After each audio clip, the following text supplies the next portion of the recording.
One quick second.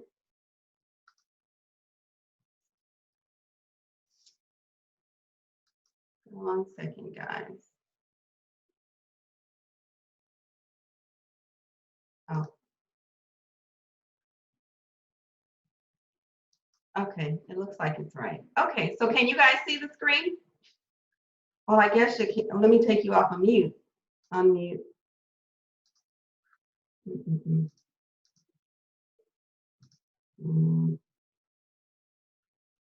One second. Wow, I cannot chat. Yes, I can. Okay, so you can see the full screen, Marilyn?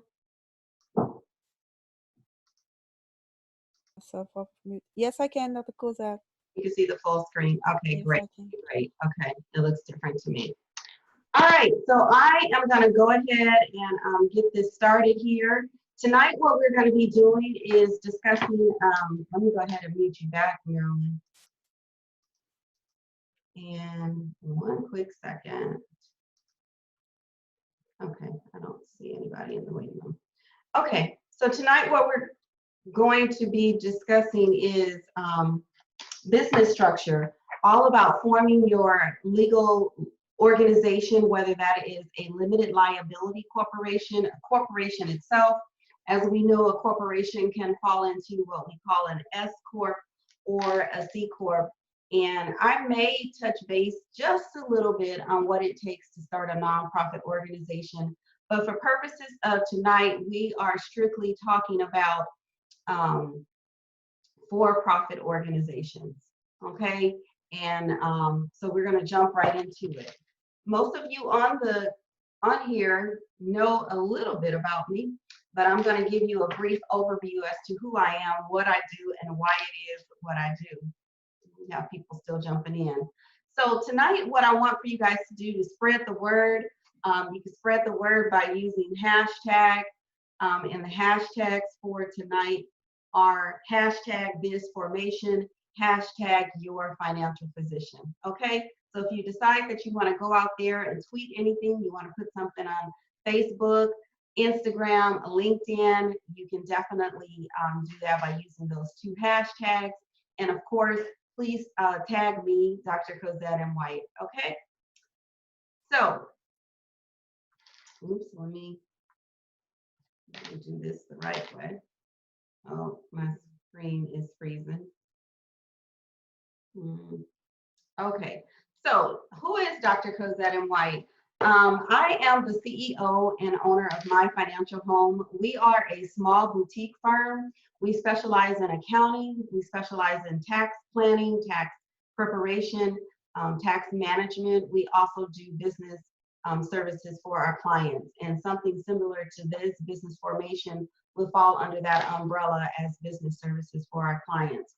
The organization itself, we started back in 2001, and when we first started, we were under the business name of White Tax Services, and sometime later, as we progressed and as we grew, we shifted and we changed the name to My Financial Home. So next year, we will be celebrating 20 years in business, which is a huge hurdle because, as we all know, businesses come in and businesses fail, and they don't survive that long. So pat ourselves on the back for that one.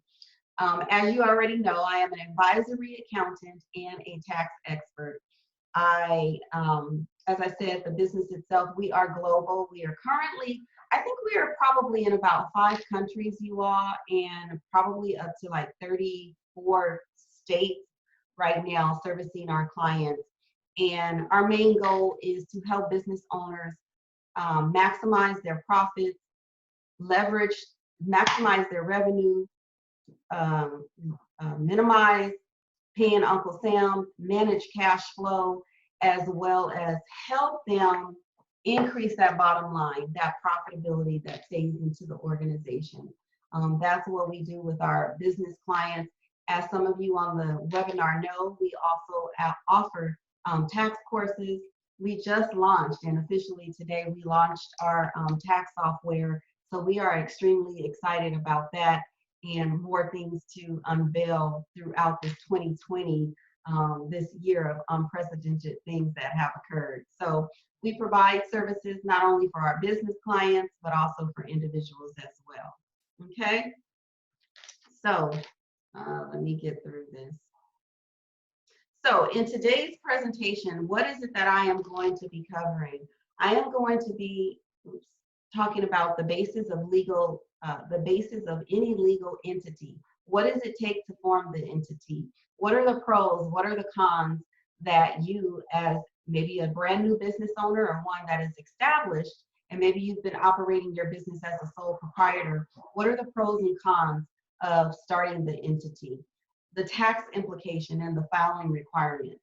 What I want for you guys to understand is that the tax implications are totally different from the filing requirements. And a lot of times what I hear from clients when they're starting a brand new business is strictly, well, what are the tax implications? How can I save? So we're going to dive into that in our brief time that we have here this evening, okay? We're going to be talking about how do you get a tax ID number. Very simple, but we're going to talk about it because what's simple to me may not be simple to all of you guys. All right, payroll requirements. What are the requirements as an employer when you have employees? And in the next thing, we're going to be talking about what is an independent contractor. So as you may or may not know, there is a huge difference between an independent contractor versus someone that is an actual employee. And we'll take a deep dive into those so that you can stay out of trouble, okay? And then we're going to talk about what are some of the business expenses and business deductions that you as a business owner can utilize, take advantage of as you run your business, your successful business, so that you aren't like some that come in and then they hop right back out because they didn't properly plan for the unexpected, okay? So as a new business owner, one of the first critical questions is to decide which form of ownership best meets your needs. I want you guys to understand clearly that what is good for one is not always good for the next. You need to sit down and understand what are the true pros, what are the cons of setting up your business correctly and the formation that you want it to be. Not just because someone said, oh, I'm setting my business up as an S Corp, that's best for me. That doesn't mean that it's best for you guys, okay? So selecting a legal entity for your business should be a well thought out and discussed with a qualified professional. Once again, I just said it, just because your girlfriend or a co-worker or someone that you sat down and had some coffee with and they said, stay an LLC. Well, is that really the right thing to do? Do you know the legal ramifications of a limited liability corporation? Do you know the legal ramifications of setting yourself up as an S Corp? The payroll requirements that one must adhere to when they set their organization up as an S corporation, okay? As business owners, as your business grows over time, keep in mind that it doesn't matter if you start the business out under one business formation because you can always shift it as your business grows. When I started my business 19 years ago, I started as a sole proprietor. And then some years later, I shifted my business to a legal liability corporation. So you don't have to stay in that one formation just because it was right for you at the time. All right, so something for you to just keep in mind, you're not stuck, you can shift when your business grows. And that's usually when we see a shift from one business formation to another business formation when the organization has shifted.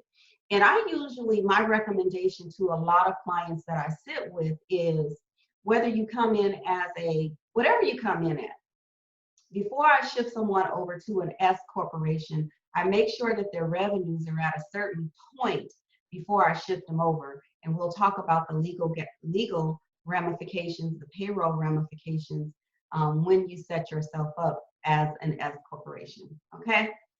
So here's some startup statistics. About 2/3 of businesses survive, and I do mean survive the first 2 years. About half of the business will only survive 5 years, and only 1 out of 3 businesses will survive to 10 years. Okay, so that being said, it's critical to do all the things right up front versus, have to go back and retrack or fail or, whatever that looks like. Think about right now, we're in a pandemic. Think about how many businesses have closed. So they're in this statistic right here. I couldn't tell you where, but they're definitely in item number 1. 82% of businesses that fail do so because of cash flow problems. The number one, 82%, that's a huge number.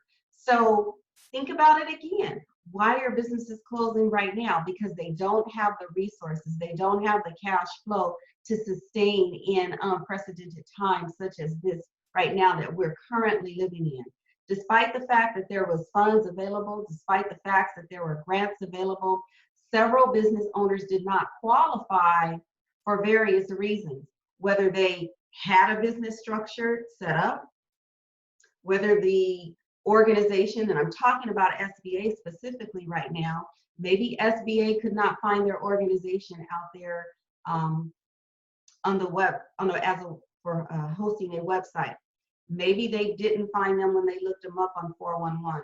Maybe there was a lot of reasons why some of these businesses did not qualify to get grants and or loans, not simply because maybe they had bad credit, but today here we are starting off fresh for most of you, and that's what I want you guys to do. Set your business up correctly so that when we have situations such as a pandemic and we need to reach out, we need to have our hands out for help to get the cash in the door, we're set up, we're ready to go. Our business is registered with Dun and Bradstreet. We have a DUNS number. All of the things that need to be in place to get qualified, to get approved, okay?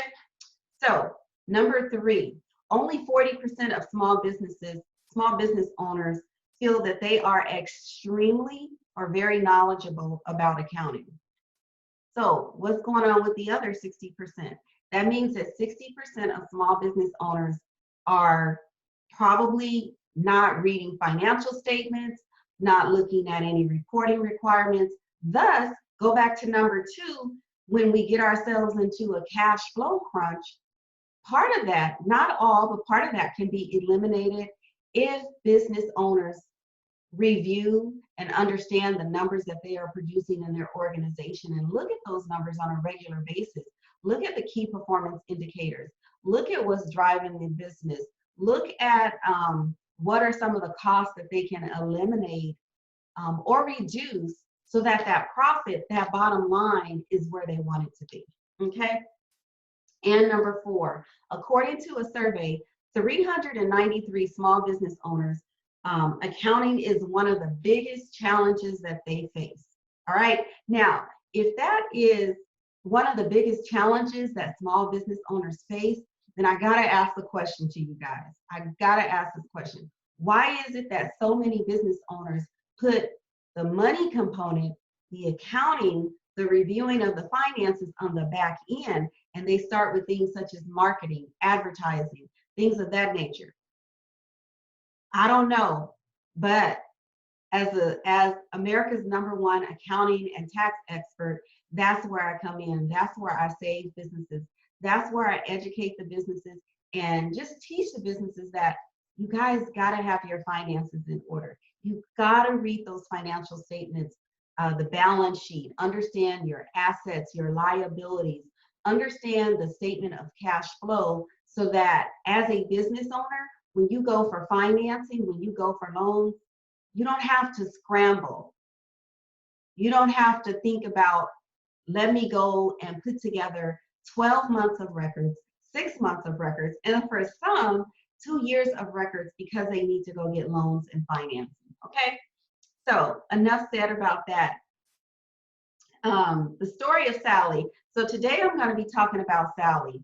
Sally is a brand new business owner, and Sally is trying to decide what is the best, what is the best business formation for her, okay? So we're going to go through a couple of scenarios, and I'm going to ask you guys some questions as to what is the best business formation for Sally, and just imagine yourself in Sally's shoes as we're going through these scenarios, okay? So As I said, she's a brand new business owner, and Sally can, oops, my screen is stuck, but Sally can either take the option of continuing to stay as a sole proprietor, or Sally can, let me get the screen up for you guys. Okay, so she can stay as a sole proprietor, or she can form a partnership. Now, when we talk about forming a partnership, let me go back because I'm going ahead of myself in my slides. So as a sole proprietorship, it's just you. It's no one else in the organization. You are calling the shots. You are making all of the decisions. You don't have a business partner. You don't have anyone else to bounce ideas off of in the organization, okay? Patrice, did you have a question? I see you took yourself off of mute.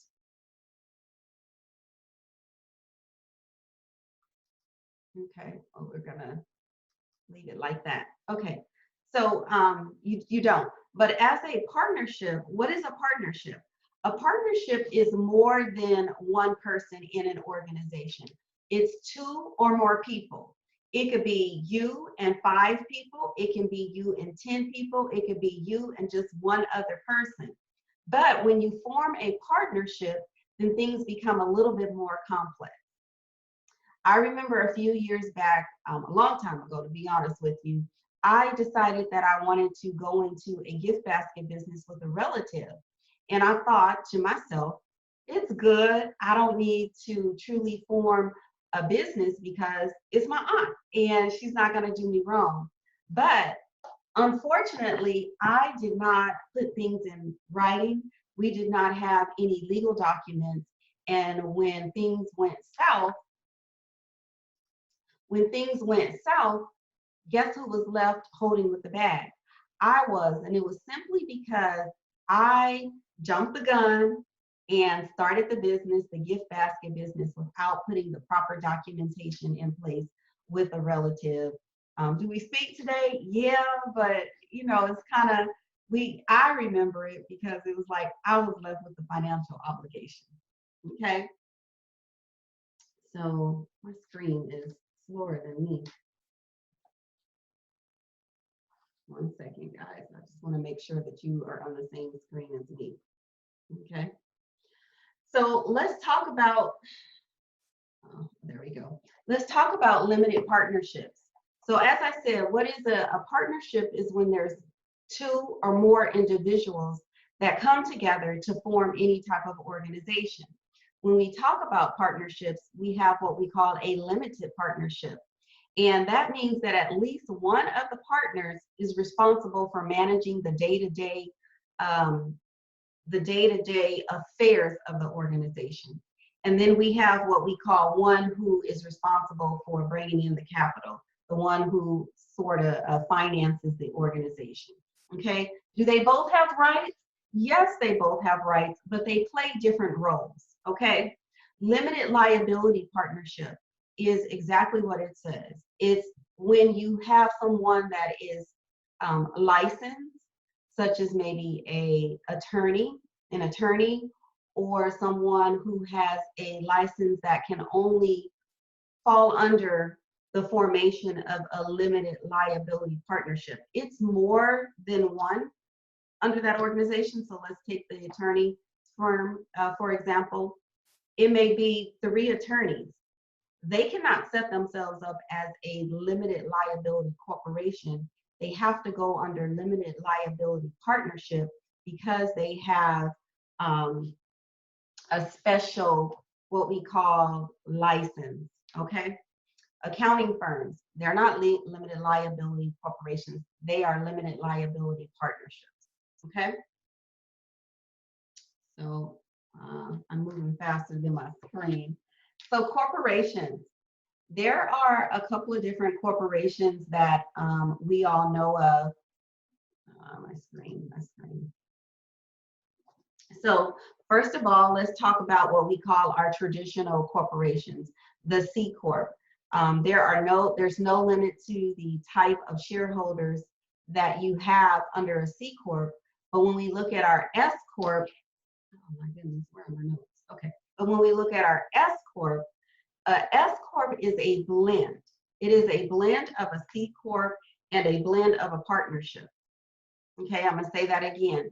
S Corp is a blend. It is a blend of a C Corp and a partnership. Profits and losses by the partners are reported by the shareholders. Okay, they're reported by the shareholders. You can't have more than 100 shareholders in the organization when you set yourself up as an S Corp. In order to qualify as an S Corp, you have to submit certain documentation to the Internal Revenue Service to qualify your organization as an S Corp. There are time limits in which you must do this in order to set yourself up as an S Corp as well, okay? Limited liability corporation. There's no limit to the number of members or the type of members that you can have in your limited liability corporation. The members can be a combination of any type, and you can choose when you have a limited liability corporation, you can choose to fall under a partnership. You can choose to follow under an S Corp or a C Corp, okay? Again, all of this is noted when you file your taxes as to what type of legal liability corporation you want to designate yourself as, all right? And typically, and we'll get to it, I don't want to jump forward, but you know. So let's get back to Sally's business. Right now, what would you guys say that best suits Sally? Sally wants to create a business plan. Oops, my screen. I'm sorry. So she wants to create a business plan. She needs to obtain the necessary business permits to run a successful business in her city, in her town, so that she's not faced with any penalties and fines that may come about. Keep in mind, and I've had it happen time and time again, especially in the city of Los Angeles. I'm in California for those of you who are clueless where I'm at, but for those of us that are in LA County, I know that the city of Los Angeles is notorious for slapping penalties and fines on individuals that don't have the appropriate, okay, you can't hear. I don't know what to tell you. I would say check your speakers, Patrice. If you all can hear me, just put a 1 in the chat. I have someone that says that they can't. So I think you need to check your speakers, Patrice. Yep, it looks like everyone else can. So, yeah, and I can't control it. It's on your end. Okay. So again, just make sure that you have the proper permits, because the last thing that you want to do is to incur any additional penalties and fines for not setting your organization up correctly as far as the formation, but also with the city and local areas in which you reside. So make sure every city is different than the next. Downey is different from Oxnard. Oxnard is different from Mississippi, Waynesboro. So they're all different. So just make sure you know what you need to do. All right. You want to also make sure that you obtain a separate bank account. I cannot tell you the importance of making sure that you don't commingle your funds together. Commingling your personal finances with your business finances is truly asking for problems with the Internal Revenue Service. Some years ago, I had a client, a business client, who received a check. I think it was for $10,000 or $15,000, but he had received that from his mom, if I recall correctly, and he deposited that check into the business account and not his personal account. But lo and behold, somehow he was audited. They asked for copies of his bank statements, and they saw this additional $10,000 deposited into his checking account, his business checking account. So he had to fight, he had to prove that that was not revenue, that was not cash receipts for the business, so that the Internal Revenue Service would not say you underreported your cash, you underreported your revenue. So There's numerous reasons why you want to keep them separate, but that's just one reason, okay? Make sure, I cannot say it, you know, even when you are swiping your debit cards, if you have a debit card designated for your business, make sure, you guys, that you are swiping it only for business purposes, not for your pleasure, all right? Keep them separate, just keep them separate. The next one, track all your business income and expenses. That goes again to making sure that you have a separate checking account so that everything is managed correctly. And you want to make sure that you're paying your estimated taxes correctly throughout the year. Estimated taxes as for business individuals, they're due, this year's a little different. We can't even go by this year because the dates have been shifted around. But estimated tax payments are typically due the first month after each quarter end. Excuse me. So for example, the next quarter where quarterly taxes are due, the next quarter ends September 30th. So quarterly taxes are due October, and then quarterly taxes are due for Q4 in January. So when they end December 31st, then taxes are due in January. When the quarter ends in March, they're due in April. And when the quarter ends in June, they're due in July. Okay? So as a business owner, whomever is overseeing your financials, whoever is overseeing your taxes, they should be the one providing you with the due dates. They should be the one, if you're paying them, and I'm not going to just throw that out there, but they should be the one assisting you with calculating your estimated taxes every quarter. Okay? Not all, and I'm going to say it again, not all businesses pay estimated taxes, and a lot of times it will depend on the revenue from the previous year. And should things shift? Should things shift in the current year and you find that your revenue has grown tremendously, then you need to raise your hand. You need to speak with your CPA, your tax advisor, to say, hey, my revenues have grown drastically this year, and I want to start sending in estimated tax payments so that come tax season, I don't owe a huge bill to Uncle Sam. All right. So based on what we just learned about some of the things that Sally needs to do. One second. Okay. So before I get into the question that I want to ask you guys about Sally, this computer. So we're going to talk about the differences with a sole proprietor. And so a lot of these, I did base this webinar based on those that live in the state of California. However, the concept still remains the same. So with Sally, if she remains as a sole proprietor, meaning she's in business, she's just using her name, Sally Smith.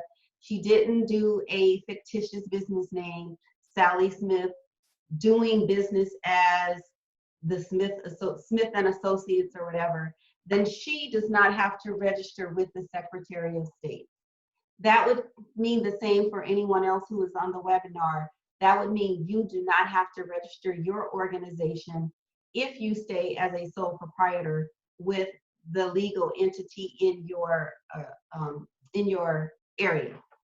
So the legal entity is usually like the records office or the Secretary of State. It could be any of those entities, okay? Just check, do a search for your area if you're unsure who you should be filing anything with, okay?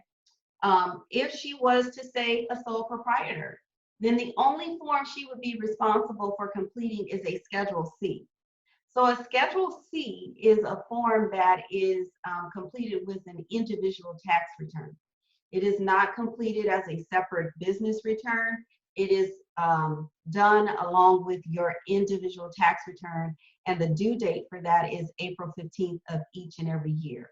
Unless for some reason like this year when the Internal Revenue Service gave us an extra 90 days, 3 months to file our returns, okay? She may, if she chooses to, get a fictitious business name. And that's where I gave you an example if she decides to go with Smith and Associates or something of that nature. Okay? So if she decides, oh, this is really bothering me. If she decides that she wants to, I think I went, 1 second, guys. Okay, I'm there. If she decides that she wants to set her organization up as a general partnership or a limited partnership, then there are things that she must have in place. So as a general partnership, she doesn't necessarily have to register her organization with the Secretary of State. However, she does have to file or include her income from the partnership on her personal tax return. So if you are in a partnership, 2 or more individuals, then there is a special tax return that one must complete, and that is Form 1065. 1065 will report the income and the expenses for the organization. But at that point, each partner gets what we call a Form K1. That K1 is distributed to each of the partners, and then those partners will take that K1 and include it in their personal income tax return. Okay, whether it's a profit for the year, whether it's a loss for the year, each partner will get a K1. The revenue, the profit and or the loss is distributed across the board based on the partnership terms, whether that's 60, 30, 40, 60, 70, 30, 80, 20, whatever that looks like. If it's 10 people and it's allocated equally across the board with all of the partners, then that's how the profit and or the loss will be spread amongst all of the partners, okay? Limited partnership. With a limited partnership, then you are required to register with the Secretary of State. Okay, there are certain forms, certain documents that you must complete with the Secretary of State or whomever is in your state jurisdiction to register your organization. So here's where it becomes a little tricky, and here's where a lot of times I have people say, well, what are the tax benefits, or what's the legal ramification? As a partnership, you have a legal ramification to your state. You don't necessarily have a quote unquote, what I would say, a legal obligation to the Internal Revenue Service, because when we file, we're filing with our state, and we're going according to the bylaws and the rules and whatnot that the state is saying that we must abide by, whether we are a limited liability corporation, whether we are an S corporation, whether we are a C corporation. We must follow the state guidelines. When we register our organization with the Internal Revenue Service, and they give us what we call an employer identification number, an EIN, we are telling the Internal Revenue Service what formation we are setting our business up as. And in turn, the IRS is going to say, well, if you are a partnership, you must file Form 1065. If you are a S corporation, then you must file Form 1120S. If you are a C corporation, then you must file as a Form 1120. They will tell you that if you file as an LLC, as a single member LLC, then you're looked at as just a sole proprietor. Okay, if you file as a single member LLC, then you are looked at as a sole proprietor for tax purposes.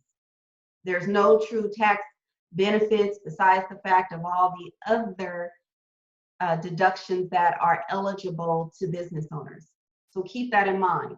If you have an LLC and it's a partnership, multiple partners, then you must still file that Form 1065. Each partner will get a K1. they will take that Form K-1 and report it with their personal income tax return. Okay? So when you set yourself up as a limited liability corporation, a limited liability partnership, then there is a fee that comes along with it. Sole proprietor with fictitious business name on record in California. No. So today's question is, if you are a sole proprietor and you have a fictitious business name, just like Sally did, Sally decided she wanted to use Smith and Associates. Is she required to register with the Secretary of State? No. If you are a sole proprietor, no, you are not required to register with the Secretary of State. But if you decide that you want to use a fictitious business name, you are doing business as something else, then you must register that DBA with the recorder's office. And when you register that business with the recorder's office, then they're going to require that you do some advertising of that fictitious business name. For instance, mine was White Tax Services. Sally's is Sally and Associates. Sally and White Tax Services was required to run an ad for 4 weeks so that the public knew that I was not operating as Cozette White, but I was operating as a White Tax Service, and Sally is operating under Sally and Associates. Okay? So there is a fee. It's called an annual fee when you register in the state of California. The fees vary for every state. There are no two states that are, there may be, but I was going to say there's no two states that are the same. But you need to determine what the annual fee, the biannual fee is in your state, and you need to determine when the due date is when you set your organization up. Okay? Every state is a little different. And I just went through this. I was ahead of myself. The only thing I left out was with the state of California, when you register your organization as a limited liability, then there is an additional form, a tax form that is required through Franchise Tax Board, and that is Form 565. Okay, I know I have a lot of the tax clients on this webinar, so just remember that when you have clients come to you in the state of California and they have a limited liability corporation, then they have an additional tax form to file. Okay? So we're still on Sally. We're going to get to what's the best option for Sally momentarily. 1 second. Okay. So limited liability partnership. Again, as a limited liability partnership, you must register the organization. You must file Form 565, which is with the state of California. You must also file a partnership return 1065 with the Internal Revenue Service. Everyone gets a K-1, based on the partnership agreement. If everybody is split equally across the board, if the split is 20-80, 60-40, 70-30, whatever you as partners come up with, then it will be reflected on the K-1. And those K-1s flow into your personal income tax return. All right? As a limited liability corporation, the same applies. You're paying a fee. You're paying an $800 fee to the state of California each and every year. Again, if you're in a different state, that fee may vary. If your corporate fees, your corporate profit exceeds a certain threshold, then you will be paying in excess of the $800 that is due to the state of California. Okay? If you want to know what that fee looks like, what those tax rates are, then we can have a sidebar conversation. But for right now, just know most of you that are on the call, on the webinar that I saw, you fall into that $800 category if you're in the state of California. All right? So an S Corp and a C Corp. So you definitely have to register both of these. You register as a corporation, and again, the Internal Revenue Service is the one who will designate you as an S Corp. There's a certain tax form that must be completed in order to pick up that designation as an S corporation. All right. You are still required to file tax documents, both federal and state, no matter which state you set your organization up in. And there are tax fees that must be rendered or paid annually to the various states. And you are still required, if you're in the state of California, to pay a fee of $800, an annual fee. All right.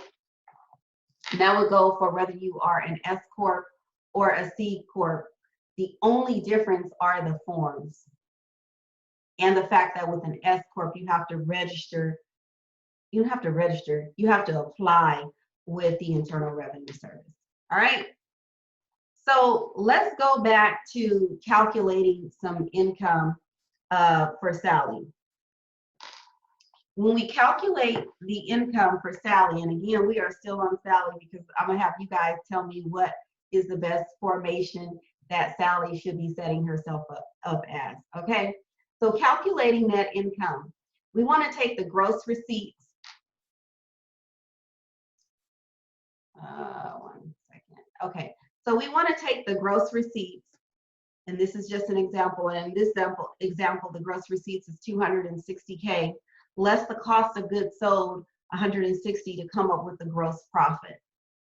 For any of you that maybe you've been in business, but this was a question that was asked by the SBA when folks went to apply for the grants as well as the loans. They asked what was the gross receipts. They asked what was the cost of goods sold. Okay, and in this scenario, the IRS or the SBA looked at the revenue for the organization at 100K.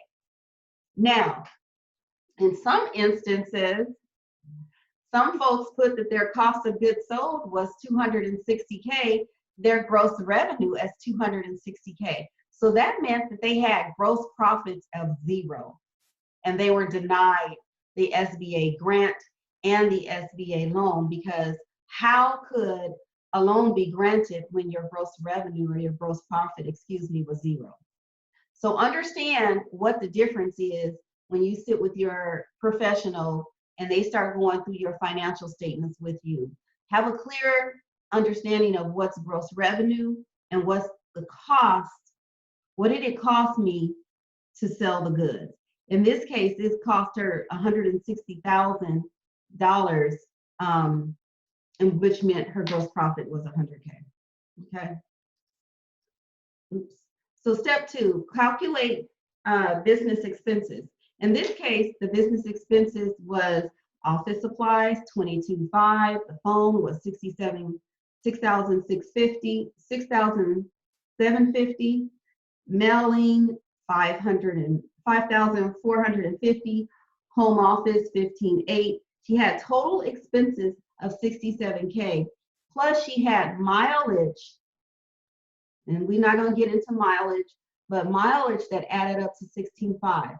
So when we take her gross profit of 100K less her expenses to run the business, which was $67,000, her net income was $33,000. Not a lot when you start adding in your overhead, right? So again, let's talk about Sally. What are the tax differences here?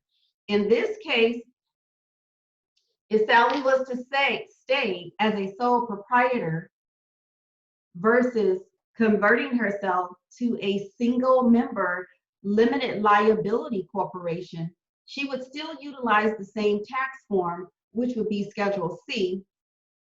She would report income on her tax return of $33,000, no matter which formation she stayed with, an S Corp, excuse me, a sole proprietor, or a single member limited liability corporation.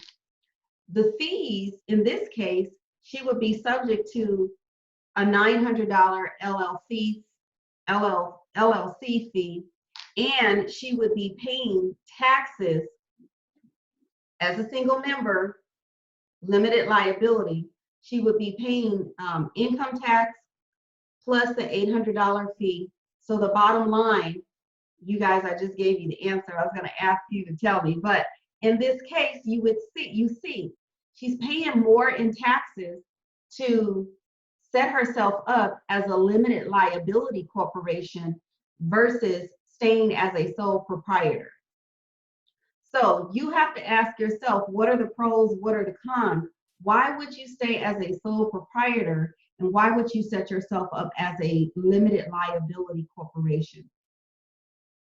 I can't make that decision. You have to make that decision. You have to look at the pros and cons, not only on the front end that we just went over, but also on the back end. And right now, as we can see, this is costing her more, okay? So what clients are saying, here's what some of my clients are saying that I've set them up and I've worked with them. This is from Viviana, who is the founder and CEO of Sparkling Clean, which is located in Los Angeles.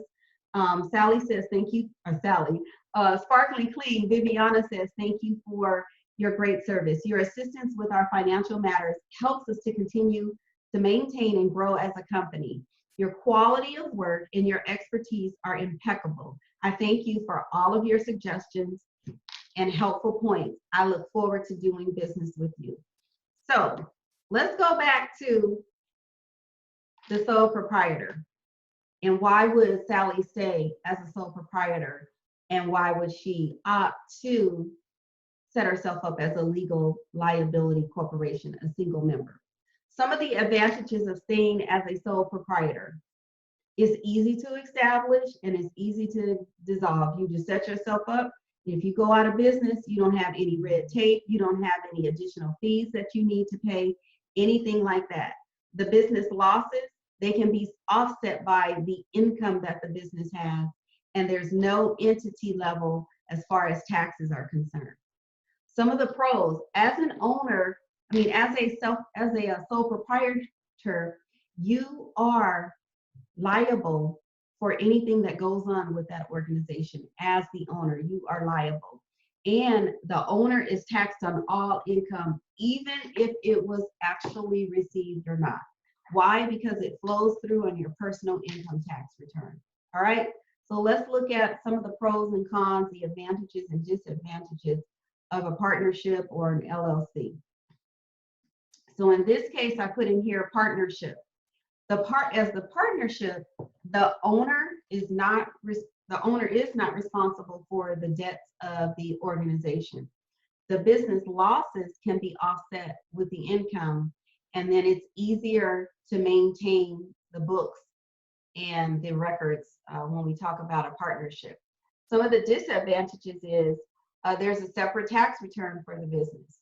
And I said that earlier. You got to do a 1065 if you're a partnership, and each owner will be getting what we call a Form K-1, which in turn has to be incorporated into your personal return.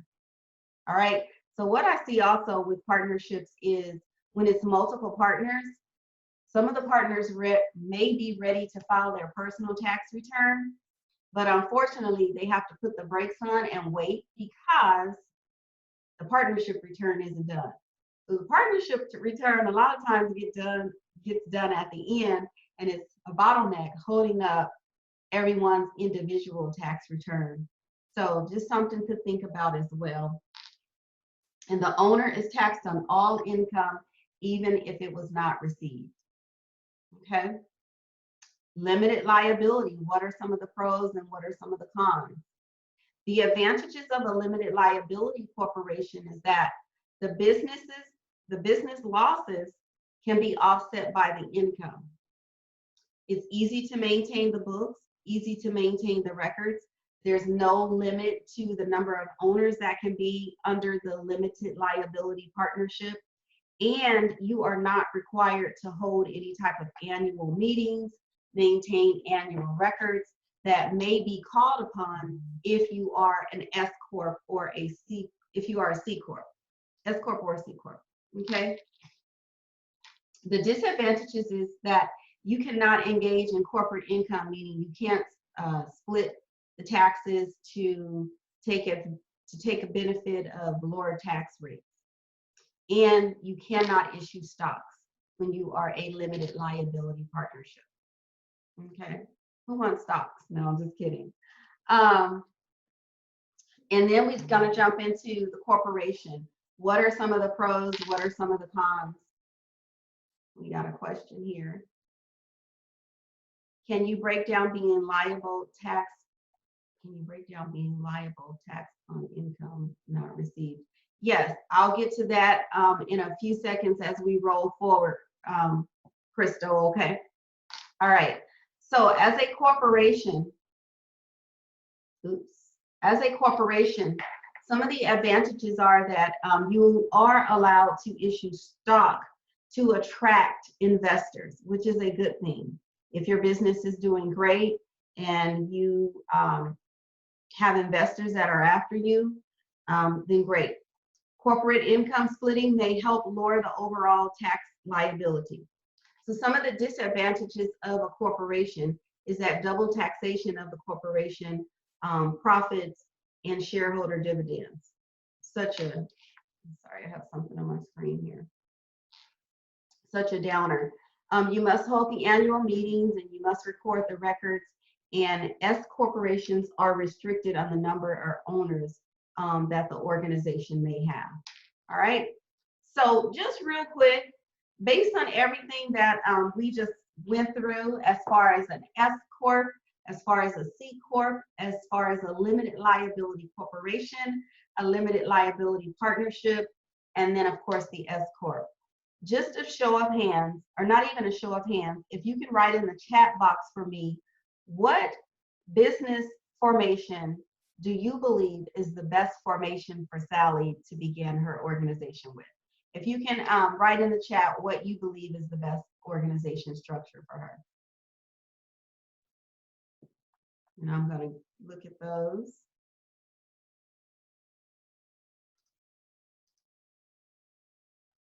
Sole proprietor. Right.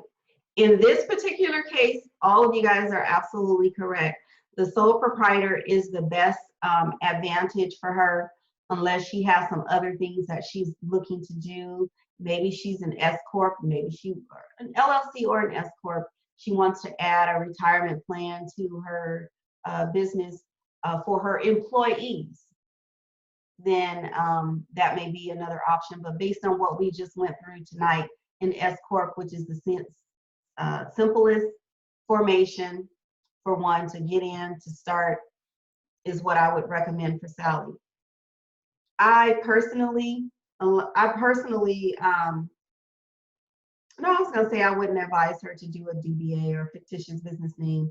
And it's always best to, I do my speaker business, I use my name, so I didn't have to do a DBA or anything like that. But when I was Cozette White doing businesses, White Tax Services, I did have to register the fictitious business name. So just, yes, you guys are all right on the right track, okay? So getting the tax ID number and other miscellaneous forms. So I touched base on this briefly. Your employer identification number, you definitely want to get that from the Internal Revenue Service. You can obtain your EIN, employer identification number, by heading over to the Internal Revenue Service's website. One reason why I say that it's, depending on the type of business, is an LLC better. For personal protection, yeah, that could be true as well, Pat, if someone is looking to protect themselves. But it depends on, you know, some other things as well. And I think that's a misconception that a lot of people, what happened? That's a misconception that a lot of people say, oh, well, let me jump over into a limited liability corporation to protect my personal assets. You are protecting them, but you're only protecting them up to a certain threshold, okay? So you definitely want to ensure that you head over to the Internal Revenue Service's website and apply for an EIN. It can be kind of tricky when you go through the questions for applying for the EIN. So if in doubt, reach out and seek advice from a professional. all right? Otherwise, I would say it's pretty straightforward. You want to make sure that you get a fictitious business name. That is done through your city records recorder's office.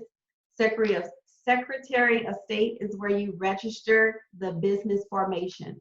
All you're doing when you register is that is who you're filing the legal who you're filing under, and that becomes who you must legally follow, those rules, those guidelines under whatever state you're registering in, whether it's Colorado, whether it is California, Nevada, Delaware, Wisconsin. It doesn't matter. You must follow the rules and the guidelines, the legal rules and the guidelines under that particular state's jurisdiction. Okay. Franchise Tax Board. You definitely want to ensure that you are in guidelines with the Franchise Tax Board. One thing that I want to say, as easy as we register our organization, if we fall out of compliance with the state at the state level, we can have those businesses suspended. We can have them revoked. We can have them assess penalties, assess fines. So make sure that you stay in guidelines according to whatever state you fall within, okay? Internal Revenue Service, I just talked about that. You just want to make sure once you complete this EIN, you register your EIN, you register your business with an EIN, that you follow the guidelines on the welcome letter that comes to you. And that guideline, that welcome letter will typically tell you which tax form you need to file annually, and it'll also tell you the due date in which you need to file the form. For instance, maybe you set yourself up as a nonprofit organization. It's going to tell you which tax form you need to file, and it's also going to tell you which tax form, when the tax form is due. All right. Sales and use. This is not necessarily applicable to all, but if you sell products online, if you sell, whether it's online or offline, and you collect sales tax, then you must report that sales tax to the agency in your area. For me, it is this, and it's not even State Board of Equalization anymore. That's just ingrained in my head. I forget the name in which they are called right now. But you do want to make sure that if you are collecting any type of sales and use tax, that you remit that to the agency. Keep in mind, these states are desperate. These states are looking for all types of ways to collect revenue, and they go after business owners. So if you are not reporting your sales and use, you're not filing an annual, quarterly, semi-annual sales and use income tax, or not income tax, sales tax return, then you will be hit with some penalties, you all. And the state comes after you like that, you know, they don't play. State of California doesn't play. They will put a lien, a levy, they will get what you owe them, okay? So I see there's a question. Should you apply for an EIN if you are a DBA with no employees? I would definitely say yes. Here's the thing, identity theft is high. I was just recently, identity theft. Some of you may have already heard that story, but I do not want to see any of you have your social security number floating out there for a criminal to obtain and start using.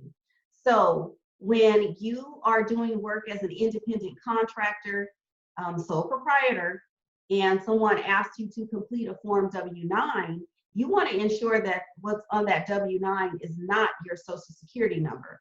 You want to ensure that it isn't, did I say that right? Yes. What's on that W-9 is not your social security number. You want to ensure that it is the EIN. If they get your EIN, if they want to do something, they can, but it's not attached to you personally. It's not your social security number. It's not sitting on a vendor's desk where all of the employees can walk by and see your social security number, your address, and all the pertinent things that we don't want individuals to see, okay? Protect yourself. Identity theft is very high, it's real, and it's tough to clean it up once you get there, okay? Payroll requirements. So let's talk about payroll requirements for a quick second. And I want to talk about what's the difference between an independent contractor and an employee.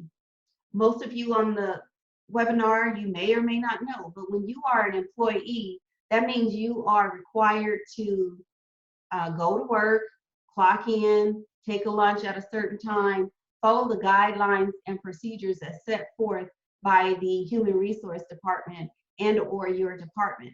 You have to follow all those guidelines. You get paid a check, you get told when to go to lunch, when to come to work, when to leave. That is an employee. As an employer, you are responsible for paying employee taxes. FICA, FUTA, SUI, state disability insurance. You know, all of those taxes as an employee, you are required to pay taxes. Now, I'll give you guys an example why we see the disparity in folks saying, well, I'm going to hire independent contractors versus hiring employees. And I want to rephrase what I just said. You hire employees, you bring on independent contractors. You can look at it however you want, the wording, but if I was being audited, I would not use the word that I hired an independent contractor. We have an agreement in place, and per our contract, per our agreement, this is the rate of pay that I've agreed to pay my independent contractor. The employee, we have an employer-employee relationship, which is at will, that states that I must pay this employee a certain wage or annual amount. And in return, I need to withhold certain taxes from that individual and submit those to the Internal Revenue Service and or a state agency, a local agency on behalf of the employee. An employee is going to get a W-2. An independent contractor will be issued a Form 1099, and in most cases, 9 times out of 10, other income box number 7 will more than likely be checked, and that's where the compensation that the person earned or that you paid the individual will be noted. Okay, so when you talk about payroll, regardless of the form of business in which you operate, you are at some point going to have employees unless you just stay as solo and you stay as hiring independent contractors. And if you do, great. There's nothing that states that you must have employees. But I will tell you this, the successful companies, the successful organizations, at some time they stop wearing all these multiple hats, you know, the HR hat, the payroll hat, the accounting hat, the contractor hat, the salesperson's hat, the administrative hat. They start hiring employees at some point because they are growing a multi-million-dollar organization, and they know that in order to do this, they must hire qualified individuals that are skilled to do what you need done in your organization in order to explode. All right? Yeah, you may have to fire some of them, but if you hire slow versus hire fast, then you're safer than just trying to hire just to put a butt in the seat. It doesn't work. You're going to see turnover in your organization. Believe me, been there, done that. You will see the turnover. All right? So the employer, when you hire employees, you are responsible for paying Social Security tax. Right now, that's 6.2 up to the annual max. Excuse me, and what do I mean by annual max? Each year that number shifts, or you know, sometimes it may, and it's very seldom that it stays the same, but you pay 6.2% of the annual max that this is the employer, what you are responsible for paying. You pay 1.45% of the wages, so that's Medicare taxes. Then you got to pay FUTA, federal unemployment taxes. These are all taxes that you as the employer must pay on behalf of the employee, and you must pay them to the IRS and state agencies. And if you don't pay these taxes, then guess what? This is how a lot of folks get themselves in trouble. A lot of business folks get themselves in trouble for not paying payroll taxes. I have one man to today, he's still knocking in my inbox like, can you help me set up a payment plan with the Internal Revenue Service for my payroll taxes? I done told this man like at least 5 times, you are responsible for paying those payroll taxes. You can try to set up a payment plan with the Internal Revenue Service and they will do it, but you're responsible for paying those payroll taxes. When you hire employees, that's what you obligated. And the IRS wants their money. Okay, so enough said about that. Independent contractors. I just went over that. So I'm not gonna belabor on the point, but it is critical that the business owners determine whether the individual is an employee or an independent contractor. And I will get to all the questions momentarily. Here's the deal, you all. If you bring in a bunch of folks and you bring them in as independent contractors, and just hypothetically speaking, you know, you have great employees, they've been with you for 5 years, and then all of a sudden you have one disgruntled employee, and that employee decides, I'm leaving, I'm gonna go file unemployment. Guess what happens?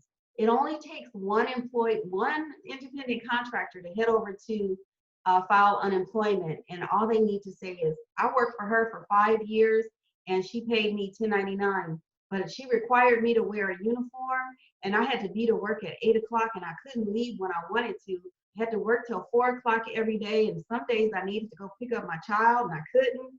So guess what? That raises a red flag to the unemployment department to say, hey, bingo, we need to go look at Sally. Let's go back to Sally. We need to go look at Sally and see Sally's employment practices. Does she have these individuals as independent contractors, or are they truly employees? Well, this one said he has to stay to work at 4, he has to wear a uniform, he has to go to lunch at a certain time, and you know, he can't just come and go. Guess what? That employer is in trouble. The state agency can choose to go back as far as they want to set penalties and fines on the employer simply because they did not have these independent contractors as employees. So know what you're getting yourself into before you just say, oh, I'm gonna have a bunch of independent contractors and I'm not gonna pay payroll taxes. Sounds good. Sounds real good, huh? Saving yourself some money, but it could end up a headache in the long run. I have a client who I'm doing payroll for right now, and it's just one person on that payroll, and they've set themselves up to make $100K per year. So each week they take home, I think it's something like, $2,800. Let's just 2,900. The rest of that, she has to cut a check, and it goes to the agencies. It goes to the IRS and the state. And I remember the first couple of payrolls I ran for her, she was like, gosh, I'm sending all this money over to these state agencies. I don't know if I'm gonna stay like this for a full year. But anyway, it's been over a year, but I say that, I gave you guys that example to say, it can get expensive when you have employer payroll taxes, but it is the right thing to do. And this is one of the things that can shut down businesses. And just for the sake of it, think about the businesses that applied for the PPP, the payroll protection plan. They couldn't pay their employees. So they applied for PPP because it's expensive, you all. You got to pay employee and employer taxes. Okay, so enough said on that. So let me see what questions I have in the chat really quickly. Depending on the type of business, okay, I answered that. Do you have to get an EIN number if you change the business name? That is a good question. I would lean to a yes on that, Pat, but I have seen some people just, you know, if it's a slight alter, then no. But I would definitely, if you change your business name, I would get a new EIN number. That's what I did when I switched from White Tax Services to My Financial Home, for a lot of different reasons as well. I do taxes, so I didn't want those to cross over into one another when I send in tax returns, etc. I wanted clean tax returns from the jump. And a lot of times, keep in mind when you guys do these things, it's always easier to start at the beginning of the year when you make changes, or a clean cutoff would be at the start of a at the start of a quarter. So the next quarter coming up is October 1st. So if you start something, great, start it October 1st. So you know the fourth quarter of 2020 is when you had all your business related expenses, okay? So should you apply for an EIN? Yes. Do you have to get a, yes. The IRS told me today I have to get a new one. Yeah, because you have a different name, so definitely yes. And for tax purposes, you want a clean slate, you want a clean number, so that if anything was to happen under that old EIN, it's separate, it's separate than what's new. All right. So record keeping and deductions. Good old record keeping. Keeping track of your income and expenses is just part of the job. If you don't have time to do it, then you need to hire yourself a virtual assistant that can come in and assist you. And I use the word assist because that's all the virtual assistant is doing, unless their skill set is in tax, accounting, bookkeeping, or something like that, or they just have the skill set. So otherwise, you want to reach up. You want to hire yourself an accountant, a bookkeeper, a CPA that can assist you.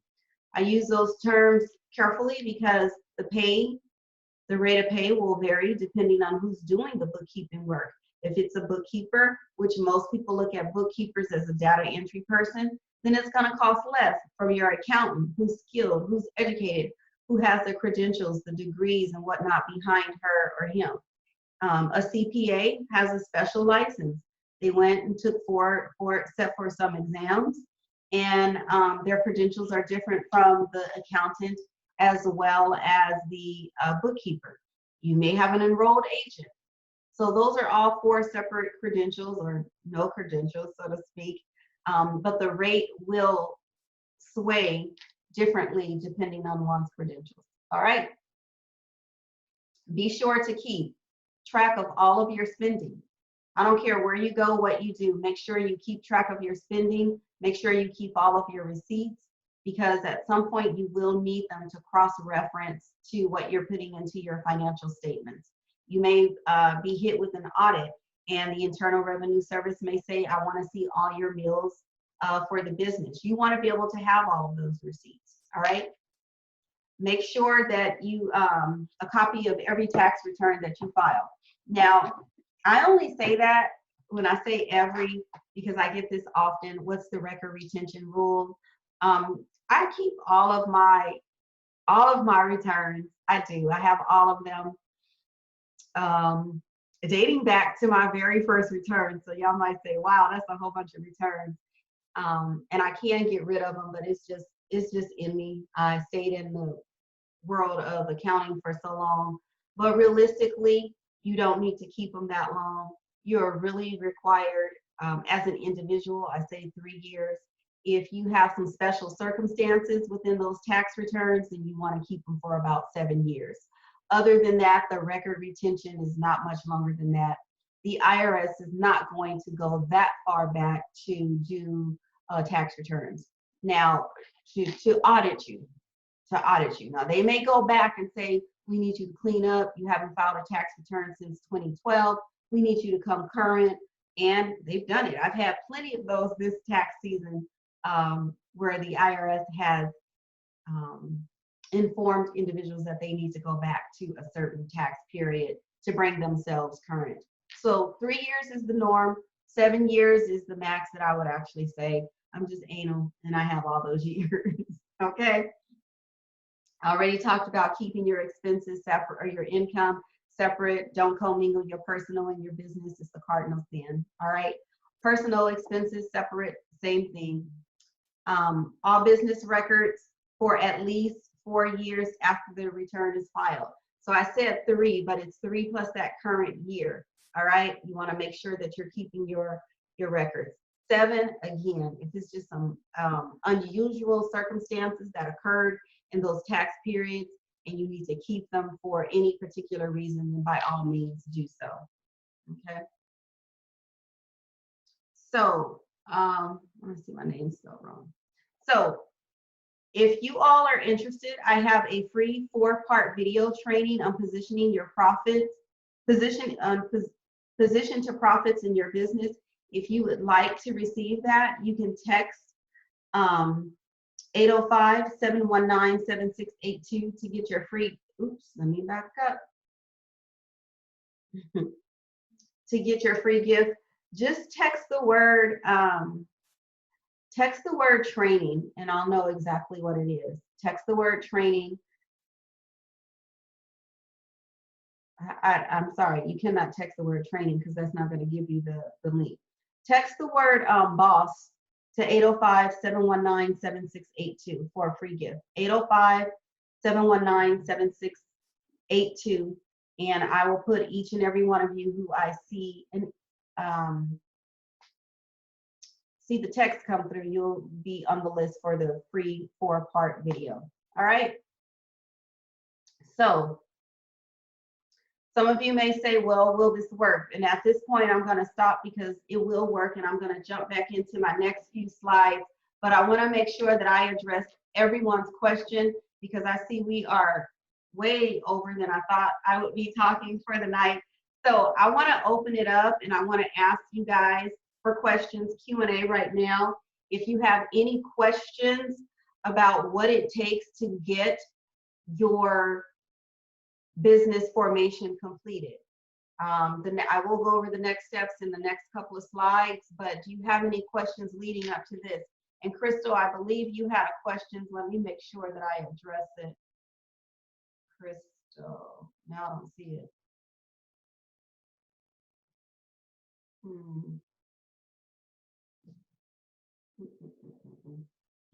Oh, it was, can you break down being liable taxed? Can you break down being liable versus taxed on income not received? Okay, yes. So what that means, Crystal, and I think this is what you're after. In accounting, we have something called cash basis as well as accrual basis. I think this is where you're going with that question. On cash basis, we are taxed as we receive the income. So say, for instance, it is July 31st and I invoice clients, I invoice $100,000. Unfortunately, I'm not going to receive all of that $100,000. I will receive that in the months ahead. So I don't have to report that $100,000 for the month of July because I'm a cash basis. I report it when I receive the cash. But if I'm on an accrual basis, then I must report the cash in the month that I invoiced. So I invoiced in July, so I have to report that in the month of July, not when I receive it. And I think that's your question that you're getting after. Okay. If it's unclear, please let me know. If you all have any further questions, make sure you drop them in the chat. Let's see. What are the pros and cons of a registered agent? Thanks, Cassandra. So what is a registered agent, you all? A registered agent is someone that you must list on your application when you are applying for to register your organization and as an LLC, a C Corp, a S Corp. Whenever you nonprofit, you must list a registered agent. A registered agent is one who will get the notices in the event you are going, in the event that you are not acknowledged them. Say, for instance, the IRS has sent you out tons and tons of notices and you're not acknowledging the notices. At that point, they will send the notice to the registered agent who will get any notices for you, whether it's a legal matter, whether it's a tax matter, whether it's whatever type of matter. That registered agent will receive those forms on your behalf and make sure that I get those in your hands. I have clients all the time. I put us down as the registered agent, and I tell you, my PO box has tons and tons of junk mail because we are the registered agent for several clients that we have set up organizations for. Okay, there is a fee. Most registered agents will charge you a fee to list them as the registered agent. Can you list yourself as the registered agent? Yes, you can. If you know that you're going to get your mail, you're going to open it, look at it. If a legal matter should arise, you're going to act accordingly. But that's why they have that second person called the registered agent to act, to not act on your behalf, but to inform you that a serious matter is at hand and you need to address it. Okay. I would like to make sure I heard you correctly in regards to S corporation. Every year as an S corporation, I would need to pay $800. That is correct, because you are registered in the state of California as a corporate. And I'm only answering this because I know you're in the state of California. But because you registered in the state of California as a corporation, you did not register in the state of California as an S corp. You sent in paperwork to the Internal Revenue Service to be designated as an S corp. You elected to be an S corp with the Internal Revenue Service, but with the state of California, you're registered as a corporation. So yes, that $800 is due to the Franchise Tax Board / Secretary of State every single year, April 15th, okay? You're welcome, Cassandra. So, yes, and hear me very clearly. To any of you who decide, oh, I'm not going to pay my annual registration, I'm not going to pay my biannual registration, guess what happens? If you go out of business and you send in documentation to dissolve your organization, all the states, as their way of collecting, are going to say, not a problem.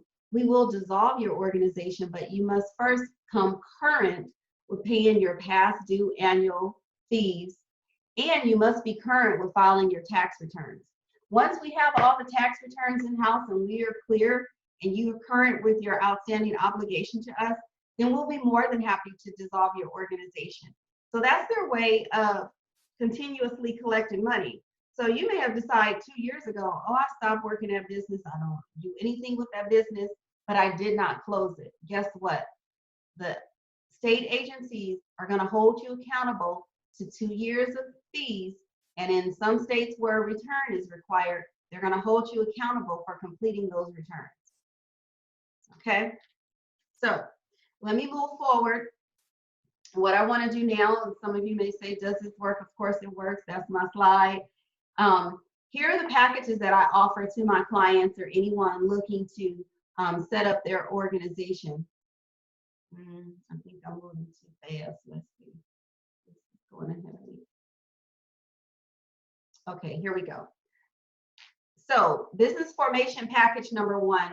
This is for those of you who may be interested in establishing a limited liability corporation.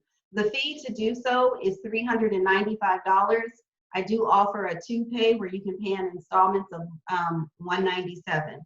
With that, we'll go ahead and do your LLC name clearance and reserve the name. We'll also apply for your federal tax ID number. We'll also complete your articles of organization, and we'll get your operating agreement together for you. We will make sure that your company resolution is done, and that's for banking purposes. Some banks still ask, since 9/11, for your company's resolution so that you can open up an account there with the organization, with the franchise, with the financial institution. Hear me clearly when you guys go to set up your banking. You don't necessarily need to open up a business account right now. And I say that depending on the size of your organization, what you're doing, just to save you money. They may force you into opening up a business checking account, but if you can get around it, just open up a personal checking account for time being. The fees are much different, and just look around for the best financial institution that you can build a relationship with, not just for today, but for tomorrow. Okay. I don't care what nobody tell you guys. Having a solid relationship with your financial institution is one of the best things that you can do as a business owner. All right. It sets you up when you want to go establish business credit, and we can talk about that some other time. But for everyone on this call, on this Zoom, you need to ensure that you follow the correct steps for setting your business up for success, and that is using other people's money. Remember that song, Down with OPP? So you need to make sure that you're setting yourself up for success as a business owner, and putting everything in place, your duns and everything else. And if you guys need help, I know of an excellent person that can help you set up your business so that you can apply for government funding and things of that nature. I can give you her information, and in fact, I believe she's still on here. And if you want to, you can go ahead and put your information in the thread, Shanae, if you're still on the call, but on the webinar. But Shanae can help you set your organization up so that you can set it up so that minority owned, small business, go for government grants, things of that nature. All right. Don't pass money up. Don't leave money on the table, you all. That's all I got to say about that one right there. But the fee to set your LLC up is $395. Okay. Package number 2, for those of you that may be interested in, let's close this real quick, setting yourself up as a C Corp, the fee to set yourself up, and this is just for this webinar. If you come to me any other time outside of this webinar, the prices will change. Believe me, the prices will change. So to set yourself up for a C Corp, the fee is $430. And what that gives you is an opportunity for me to reserve the name that you choose for your organization, to file the articles of incorporation, put together your bylaws, your operating agreement, so that again, you can go in and establish banking with your resolution, get your federal tax ID number, and of course, draft, it's not a draft, but complete the statement of information that you'll need, for, got it, thanks Patricia, Pat, sorry Pat, I got a Patrice and Patricia on here. So yeah, it's $430. Statement of information comes about 60 or 90 days after you've applied and have your actual number with the state. Then you have to follow up and do a statement of information. And that's an update on the officers within your organization. Okay. The next package is the C Corp. It is a little higher than the S Corp. It is a little higher than the C Corp because there's an additional form that must go into the Internal Revenue Service to elect to become an S Corp. All right. And then of course our nonprofit, I'm telling you guys, these are the prices just for this webinar. I can't say it anymore. It's $695.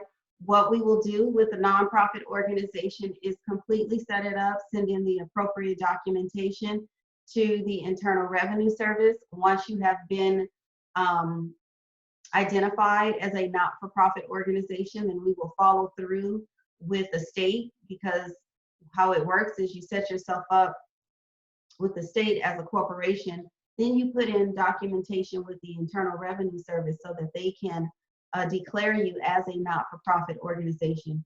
Then you have to send documentation back to your state agency so that they are not holding you accountable for the $800 that comes due every year.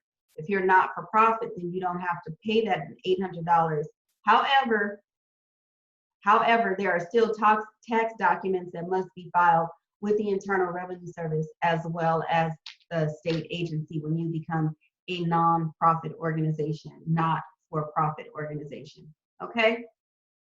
So, again, will this work? Of course, because the numbers don't lie. As a numbers girl, playing with numbers all the time, numbers don't lie. So here's another client of mine. Some of you may know her. She is in the LA area, but this is my past hairstylist. I knew that I had to hire Cozette as my virtue CFO because I wanted to triple my revenue in 2013 and knew I needed to have someone hold me accountable for monitoring my business finances. Cozette helped my company increase 157% net profit over the year. She is amazing, attention to detail, organized, prompt, up to code, neat, fast, and efficient. These are things that come to mind immediately when I hear Cozette White. She has helped me so much in structuring my business, setting up my accounts, and making good business decisions to help me become income tax prepared. I absolutely love her. Stevie Dowles, who is the CEO of Hair Elite, which is in Los Angeles. So with that being said, I want to open it up for any further questions. If any of you are interested in getting your business organization established, you need help, there's the link right there to establish or set up an appointment with me to take this further. All you need to do is bit.ly, bit.ly /forming a business. bit.ly /forming a business. All right. So I want to open it up for any more questions before we conclude for the night, because I see that I am over my time just a little there. Any further questions, raise your hands. Otherwise, I want you guys to, oops, there's the link. Let me go back. There's the link. I was looking at it on my end and not yours. It looks like there's some questions. Thank you so much. Oh, you are very welcome. So here's my information for those of you who would love to stay in contact with me. My website, my email address, and my social media site, amongst my phone number is up there, and my phone number is up there as well. I want to thank each and every one of you for joining me on this webinar tonight. You have a question, Pat? Oops, what did I do? Pat, if you have a question, Sora Pat, feel free, you can unmute yourself if you need to ask a question. It looks like your hand was up. Okay, so otherwise you guys can follow me on social media. I'm sure that's how I met most of you. Just want to say that I have another webinar coming up in about 2 weeks that will help all of you as business owners. What are the small little things that you can do, the tax deductions, the write-offs, to help you reduce your bottom line, increase that profit? Because after all, it's not so much about how much we make, it's about how much we keep. And as America's #1 advisory accountant and tax expert, it is my duty, my responsibility to help you guys be profitable and to save as much as you can, help you with tax savings. And so in 2 weeks, I will be doing another webinar on little known secrets to boost your bottom line. All right. So in the meantime, again, thank you all so much. Have an awesome and amazing night. I will send a link to each and every person that registered. I won't, but my assistant will send a link out so that you all can refer back to this. And if you have any questions, feel free to reach out to me. Again, if you're ready to move forward, that link to get going is bit.ly, bit.ly /forming a biz. All right, you guys have a great one. Take care, and I'll catch you on the next go round. Bye-bye. Oh, wait, let me see. Are there any questions? Oh, yep, there is a replay. I will be forwarding it.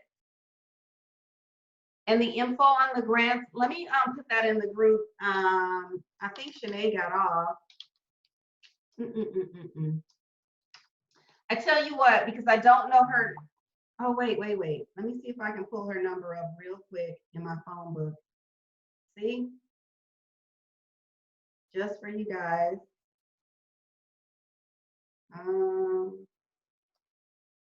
Well, I tell you what, it's not in here, but Shanae.